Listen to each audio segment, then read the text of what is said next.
Reciban usted un fraternal saludo a las personas que van a ver este video o este trabajo sobre la liturgia cristiana. Para poder hablar de liturgia cristiana vamos a remontarnos a lo que es la antigüedad de la liturgia, donde nos dice que eran obras con el pueblo, para el pueblo y por el pueblo. Eran más o menos obras comunitarias, obras sociales, que posteriormente dejan de ser generosas y se convierten en un servicio costoso y de carácter popular. Es así como se convierte en un servicio obligatorio, y la parte lucrativa, lo que producían esas obras, era prácticamente al Estado. Esto se convierte en un servicio de carácter público posteriormente, pero cuando tocaba la puerta de lo religioso, ya se reforma y viene el culto a Dios.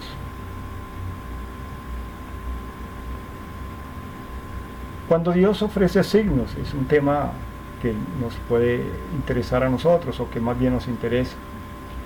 Eso es una manifestación grande y efectiva y diciente que hay o que tenemos en la iglesia, ya que eso se convierte en ese hilo conductor para transmitir la fe por medio del ordinario, es decir, por medio del sacerdote, el diácono, quien esté presidiendo ese momento, que son por lo general, deben de ser personas idóneas, con la cual en las diferentes celebraciones eucarísticas vemos que allí hay diferentes clases de gestos litúrgicos, hay signos, hay símbolos, que nos hacen sentir de verdad la presencia de Dios. Y para hablar de la iglesia y la asamblea, es un tema muy importante. ¿Qué es la iglesia y qué es la asamblea? La pregunta sería decir, ¿qué rostro tendría la iglesia sin una asamblea? Tomando como iglesia el espacio físico, la asamblea, las personas, los asistentes, ¿qué rostro tendría? Podríamos decir que la asamblea habitualmente de los cristianos es en un lugar determinado. Es decir, los cristianos, la asamblea se reúne en un espacio físico, llámese un templo, llámese un campo deportivo, llámese una plazoleta, un parque. Allí es donde se puede realizar dicha asamblea. En la asamblea vamos a encontrar signos de la fe. En esta asamblea se encuentra el pueblo nuevo llamado por Dios en el Espíritu, y con seguridad que estas asambleas, aunque pequeñas, no importa el número de personas, pero allí está presente Jesucristo en esta asamblea. ¿Pero qué se necesita para que esté Jesucristo ahí? Precisamente la fe. Si nosotros tenemos fe, vamos a lo que nos dice el texto en Mateo 18:20. Cuando dos o más personas se reúnen en mi nombre, ahí estaré yo con ellos. Y es cuando nosotros profesamos nuestra fe, que decimos: creo en Dios Padre Todopoderoso. ¿Qué está al servicio de la asamblea? Eso es importante también. El sujeto de la celebración eucarística, pues es la asamblea. Una celebración sin asamblea, pues no hay nada, no sería nada. Por eso el ministerio y el servicio son dos términos griegos que traducen diaconía. Ese diácono, que significa servicio, y ese servicio adquiere una responsabilidad que es un cargo ante la iglesia de Dios. Es una responsabilidad grande, no es una cuestión con una empresa privada, una entidad sin ánimo de lucro o como se llame, pero es ante la iglesia de Dios. Y los ministerios se requiere de personas que tengan buena conducta, ante todo también que sean de fe, que sean de buena competencia para el ejercicio de su función. Es decir, que sean testimonio de vida, porque si no son testimonio, ¿qué se puede presentar? ¿Cuál es el rostro de la iglesia y de esa asamblea que nosotros vamos a presentar? Presidir la asamblea es estar sentado delante, presidir la oración, anunciar el mensaje de salvación. ¿Y eso quién lo hace? El Papa se sienta delante, el obispo o el sacerdote o el diácono. Son aquellas personas que llevan ese mensaje de salvación. Y si lo reducimos o lo llevamos a otro plano, como son los grupos de oración, pues van a estar los laicos comprometidos, que son los encargados de manejar este tema que lleva un mensaje de salvación. Ahora bien, encontramos un tema que se llama de la palabra al gesto. Digamos que del origen del cristianismo siempre hemos sabido que la palabra existe, claro, y siempre ha existido, y con ella toda la historia de la salvación. En toda liturgia, oígase bien, en toda liturgia se celebra primero la palabra para recordar la iniciativa de Dios. Así es que de esta manera la palabra toma cuerpo y se convierte en ese gesto salvador de Jesucristo. Ojo con esto, la palabra toma cuerpo y se convierte en ese gesto salvador de Jesucristo. Es decir, estamos llamados a creer en la palabra, en esos tres pilares importantes de nuestra iglesia: palabra de Dios, magisterio de la iglesia y tradición de la iglesia. Cuando nosotros nos acogemos a esos tres pilares importantes, estamos llegando a un camino de conversión que nos lleva a la salvación en Jesucristo. Se me perdió acá. Ahora, hay algo que también nos llama la atención, que es la comunicación en la asamblea. En la liturgia, de hecho, todo es palabra de Dios y son palabras rituales. Esta palabra de Dios también se convierte en oración. Es oración presidencial, es decir, de quien preside. Ahí están las oraciones que le competen a la persona que preside en el misal romano o en el libro que esté, o en el ritual que esté manejando. Hay una palabra, hay otras oraciones que le corresponden, que llamamos la oración de los fieles, que eso lo hacen los laicos, los comprometidos o aquellas personas allegadas a la parroquia. Son palabras que acompañan a los ritos. Por ejemplo, el sacerdote dice: este es el Cordero de Dios que quita los pecados del mundo. O cuando se termina la lectura de uno de los proclamadores, dice: es palabra de Dios. Además, la palabra es de carácter homilético. Nosotros sabemos que la liturgia en sí misma es también una comunicación. La liturgia es una comunicación. Es decir, también esa comunicación puede ser, así como es hablada, puede ser también en un momento de silencio. Y en ese momento de silencio o hablada, hay siempre un emisor, el que habla, y un receptor, que sería la asamblea. Si estoy en el silencio, el Señor es el que me habla, es el emisor, y yo soy el receptor. Para eso se necesita que tengamos un espacio donde haya un sonido, y ese sonido tiene que ser nítido. A través de ese sonido nítido nosotros tenemos que utilizar un medio que nos comunique la voz hacia la asamblea, es decir, un micrófono. Pero ese micrófono tenemos que saberlo utilizar, porque si lo llevamos muy pegado a la boca, vamos a ahogar el sonido, no se va a escuchar. Entonces es importante que nosotros sepamos manejar ese micrófono. Aquí hay algo que también llama la atención, que se llaman los gestos.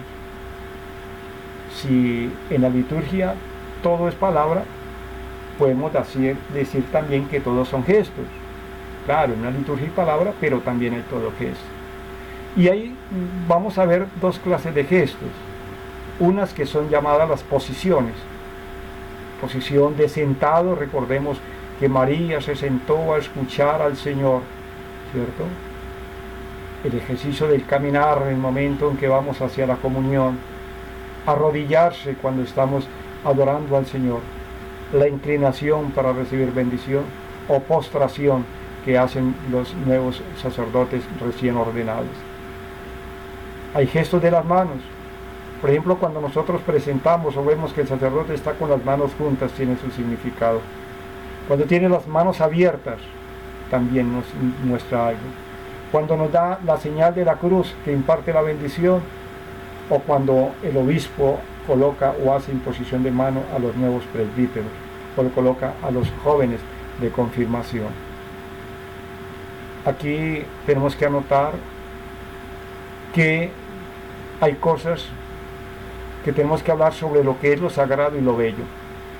Podemos decir que lo sagrado no está propiamente en las cosas, sino en la persona de Jesucristo, que es sacramento de Dios. Lo que es sagrado es su fe en Dios y todo lo que esto supone. Es decir, lo que nosotros conocemos y llamamos como vasos sagrados, son sagrados por la fe que nosotros tenemos, porque esos objetos se utilizan y merecen un respeto especial.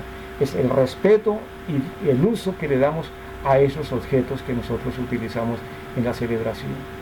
Eso es lo que nos lo hace sagrado, el respeto y la fe. Y lo bello, vemos que en la belleza de la liturgia circulan muchas ideas, como por ejemplo rezar con un trasfondo bello, con una cantata de Bach, tener bellos momentos de un arte religioso, cuando yo voy a un oratorio, cuando voy a ver a un Santísimo y está lo más de hermoso decorado, que es un sitio que llama la atención de recogimiento. Eso es lo bello. Y hablando de otra parte, el lugar de la asamblea.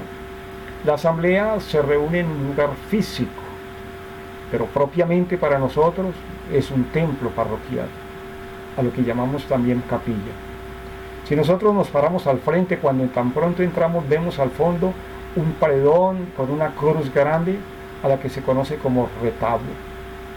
Ahí anteriormente, pues, detrás de la silla de la presidencial, de la cátedra, estaba el sagrario, o a un ladito. Está la silla cátedra, está el altar, un área a la cual llamamos presbiterio, que su nombre lo indica, que es solamente para presbíteros.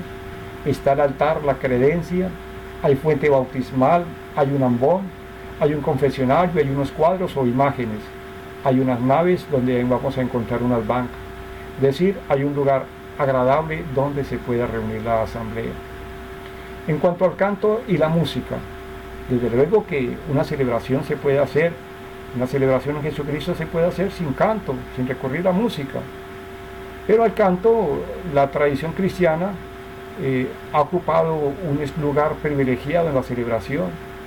Hoy en día vemos que en el momento de entrar el sacerdote en procesión, hay un canto de entrada o cantos de entrada, que son los que animan ese momento para poner a la gente o a la asamblea en pie para recibir esta bendición. Y la música está al servicio de la asamblea que celebra. Nosotros tenemos música religiosa, lo que decía, cantos de entrada, cantos penitenciales, cantos para la ofrenda, para la comunión y sucesivamente. Pero también vamos a encontrar música sagrada que, entre otras cosas, ya casi no la escuchamos.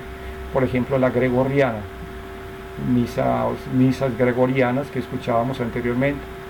La Iglesia siempre ha privilegiado el canto porque está ligado a la palabra, es decir, que el canto va ligado a la palabra, a la celebración de ese día, de ese momento.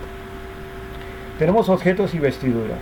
Los objetos rituales son los que nosotros conocemos como, por ejemplo, el misal romano, el cáliz, el copón, el purificador, la patena, la palia, el corporal, las vinajeras, el incensario, bueno, todo esto que hace parte de los objetos rituales. Y las vestiduras también nos llevan a conocer, a distinguir quién celebra, si es el papa, es el obispo, o un diácono, o quién va en una procesión, o quién está al frente para presidir, de acuerdo a las vestiduras que nosotros conocemos. El tiempo o los misterios pascual del año litúrgico, vemos que es el Adviento, la Navidad, Cuaresma, Semana Santa y tiempo ordinario. Hoy estamos todavía en la semana 30 del tiempo ordinario. Ya dentro de 3 domingos completamos el ciclo 33, el siguiente, que es 25 de noviembre, es la fiesta de Cristo Rey, que es cuando termina el ciclo litúrgico de nosotros. Y empieza el tiempo de Adviento y sigue Navidad. Ahí nosotros vamos a ver a través de la siguiente ilustración los tiempos pascuales del año. Vemos lo que significa Navidad, Semana Santa, Cuaresma, Pascua, Pentecostés y el ciclo del tiempo ordinario. Por todo lo anterior, quiero expresar mis más sinceros agradecimientos a todos ustedes y recuerde que les habló Pablo Emilio Pérez Peña. Dios los bendiga, un abrazo.